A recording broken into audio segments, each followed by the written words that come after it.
जय हिंद दोस्तों। अजित डोवल जी भारत के नेशनल सिक्योरिटी एडवाइजर हैं, लेकिन वो मार्को रूबियो के साथ क्रिटिकल मिनरल्स के डिस्कशंस और नेगोशिएशंस क्यों कर रहे हैं? ये प्रश्न बहुत सारे लोगों के मन में आया और आज तो जयशंकर जी ने securing of supply in the mining and processing of critical minerals and rare earth का भी एक फ्रेमवर्क साइन किया है। तो भारत और अमेरिका के बीच में ये चल क्या रहा है गेम? दरअसल बात यह है कि चाइना ने पूरे विश्व पे एक हमला कर दिया है, खास करके अमेरिका और भारत दोनों के ऊपर। वो कहते हैं कि दुश्मन का दुश्मन दोस्त होता है। तो चाइना इस समय अमेरिका का दुश्मन बन चुका है और भारत का तो हमेशा ही से ही था। इसलिए अमेरिका और भारत मिलकर इस समय एक ऐसा गेम खेल रहे हैं जिसमें चाइना को बीट करने की पूरी प्लानिंग इस समय की जा रही है। और इस गेम के अंदर अजित डोवल जी अपना कार्ड खेल रहे हैं मार्को रूबियो के साथ। ये कार्ड क्या है और भारत का इसमें क्या बहुत बड़ा योगदान होगा और कैसे डोनाल्ड ट्रंप भारत के सामने घुटने टेकने वाला है इस समय,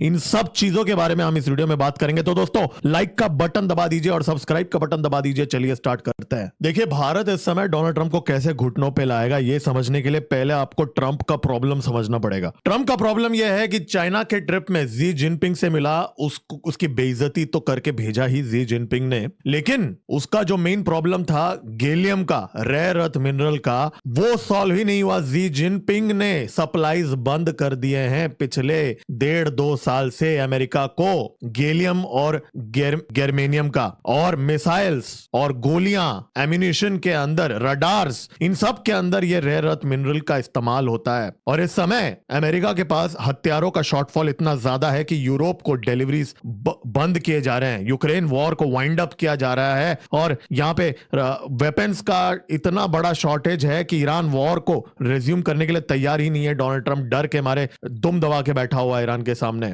और अब डोनाल्ड ट्रंप ने मार्को रूबियो को भारत के चौखट पे भेज दिया भारत से भीख मांगने के लिए। किस चीज की भीख मांगने के लिए? गैलियम, जो बहुत ही महत्वपूर्ण मिनरल है। इस समय चाइना पूरे विश्व का 80 से 90% गैलियम का एक्सट्रैक्शन करता है, मतलब खोद के निकालता है। 80 से 90% आप सोचिए। लेकिन आप चौंक जाएंगे अगर मैं आपको एक आंकड़ा बताऊं। पूरे विश्व में सबसे कम रिजर्व्स चाइना के पास है गैलियम के। और एक और आंकड़ा बता देता हूं, भारत के पास गैलियम के चाइना से डबल रिजर्व्स हैं। जी हां, चाइना के पास जितना गैलियम का रिजर्व्स है उससे दुगना रिजर्व्स भारत के पास है। ओडिशा में है, आंध्र प्रदेश में है, और भी कुछ स्टेट्स में है, 3-4 जो मैं आगे बताऊंगा। लेकिन इसके बाद भी भारत के अंदर कोई भी एक्सट्रैक्शन होता ही नहीं है। रिफाइनिंग तो बहुत दूर की बात है। देखिए यहां पे दो चीजें हैं, एक तो एक्सट्रैक्शन होता है, खोद के निकाला जाता है, ओवर सिंप्लीफाइड लैंग्वेज में बता रहा हूं, खोद के निकाला जाता है। फिर दूसरा होता है उसकी रिफाइनिंग करनी पड़ती है, वो वैसे ही काम नहीं आता।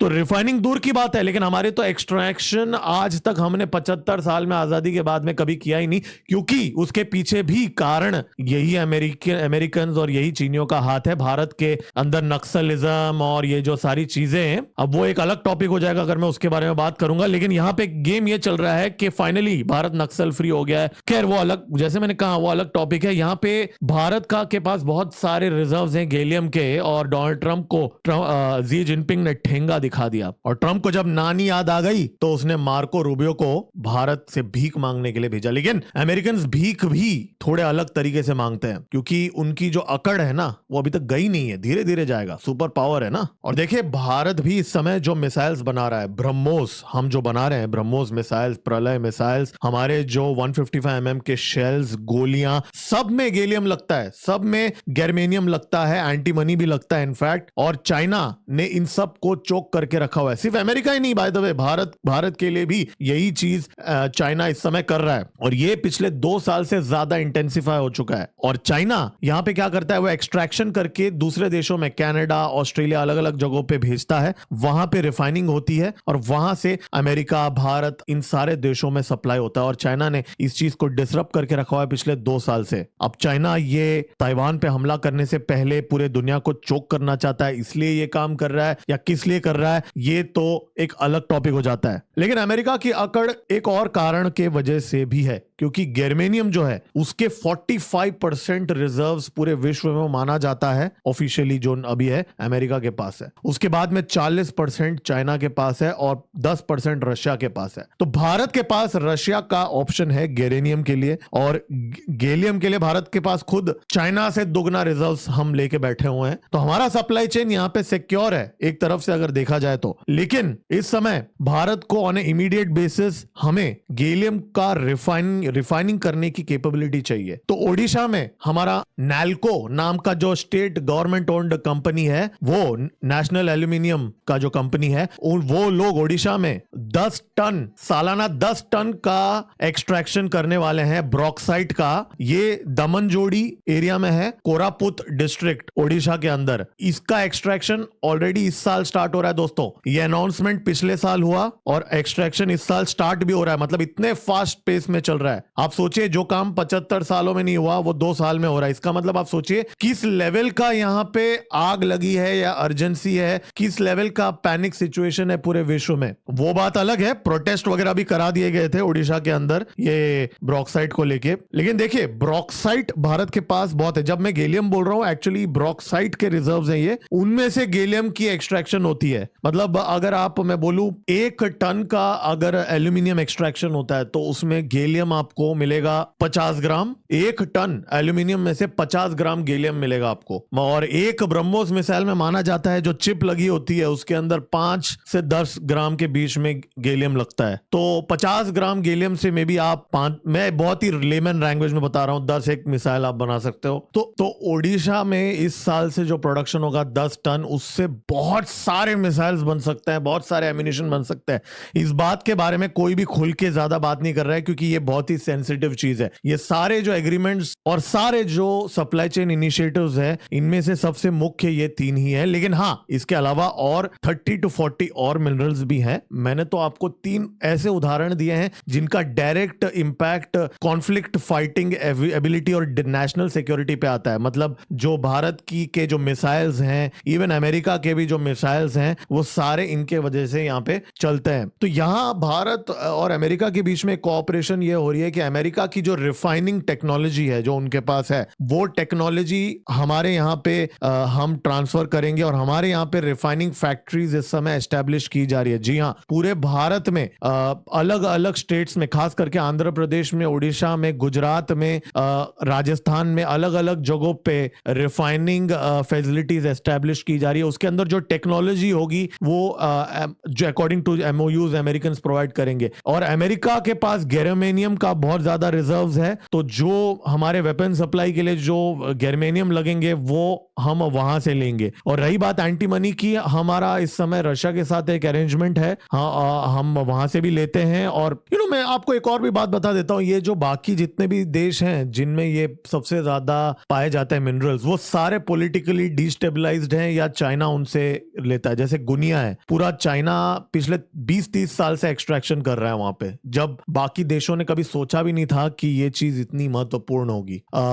वियतनाम है, ब्राजील है। ब्राजील के साथ अमेरिका का आंकड़ा आजकल ठीक नहीं है। ब्राजील ब्रिक्स का मेंबर बन के बैठा हुआ है, तो एक तरफ से ब्राजील थोड़ा बहुत चाइना का पिट्ठू ही बन चुका है। वैसे भारत के साथ रिलेशन अच्छे हैं, लेकिन है तो चाइना का एक पिट्ठू। और इसीलिए अगर आपको याद है, हमने मोदी जी ने वियतनाम के प्रेसिडेंट के साथ मीटिंग की थी 2 हफ्ते पहले। वियतनाम के प्रेसिडेंट दिल्ली आए थे, जी हाँ, इन सब के बीच में। और वहां पे मिनरल्स और रेयर अर्थ टाइज के एमओयू साइन हुए। तो ये पूरा प्लान्ड है, ये पूरा, अगर आप इसकी क्रोनोलॉजी समझेंगे, वियतनाम के प्रेसिडेंट आते हैं, रेयर अर्थ के डील साइन करते हैं, फिर अमेरिका, क्योंकि इसके पीछे कारण ये है कि वियतनाम के पास 11% गैलियम के रिजर्व्स हैं। तो भारत को यहाँ पे हम भी अपना एक हेज रख रहे हैं। और अमेरिका के पास तो शॉर्टफॉल है वेपन्स का, लेकिन भारत के पास भी इस समय नेशनल सिक्योरिटी रिलेटेड चीज है, तो मैं भी ज्यादा बात नहीं करना चाहूंगा। लेकिन आप अंदाजा लगा लीजिए, अमेरिका जैसा देश, जो लोग इतना ज्यादा रिजर्व्स रखते होंगे, आप सोचिए कोविड के टाइम पे मिलियंस ऑफ वैक्सीन तो उन्होंने बस वेस्ट करने के लिए रखे थे। ऐसा देश जो इतना आगे का सोचता है, अगर उनके पास अभी वेपन्स का शॉर्टेज चल रहा है क्योंकि चाइना ने 2 साल से उनको बंद चोक करके रखा है या हेवीली रिस्ट्रिक्ट करके रखा है, तो आप अंदाजा लगा लीजिए भारत का क्या रिस्क होगा इस समय। हमारे जो रिजर्व्स हैं, रेयर अर्थ मिनरल्स, जो मिसाइल मैन्युफैक्चरिंग कैपेबिलिटीज है, डिफेंस कैपेबिलिटीज है, मैं ऐसा नहीं बोल रहा हूं कुछ खराब है, लेकिन आप समझ जाइए, मतलब पाकिस्तानियों को ठोकने के लिए तो 50 गुना ज्यादा है उनसे, वो प्रॉब्लम नहीं है, लेकिन हमें तो चाइना से लड़ना है ना, हमें तो बड़े मछली के बारे में सोचना है। तो उसके लिए यहाँ पे मार्को रूबियो और अजीत डोवल जी की मीटिंग हुई, और फिर आज जयशंकर जी के साथ ये securing of supply in mining and processing of critical minerals and rare earth agreement,